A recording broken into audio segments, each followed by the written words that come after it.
Ever wondered how elections in India are managed so smoothly in such a vast democracy? Let's break down Articles 324 to 329 of the Indian Constitution that define the foundation of our electoral system quickly and clearly. First up, Article 324. It gives the Election Commission of India the ultimate power to oversee, direct, and control elections for the Parliament, state legislatures, President, and Vice President. The Election Commission ensures free and fair elections. Then we have Article 325, which says that no one can be excluded from voting based on religion, race, caste, or gender. Everyone gets an equal chance to be on the electoral roll.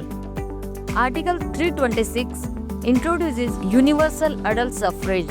If you are 18 or older and not disqualified by law, you have the right to vote. Moving on, Article 327 gives Parliament the power to make laws about elections, including how electoral rolls are prepared and how voting is conducted.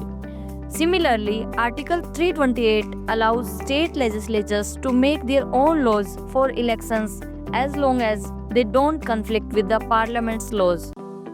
Lastly, Article 329 ensures courts can't interfere in election matters except through an election petition filed under the law. This protects the election process from unnecessary delays. So these articles ensure that India's election remains free, fair, and inclusive, forming the backbone of our democracy. Want to learn more about Constitution? Hit the subscribe button and stay tuned.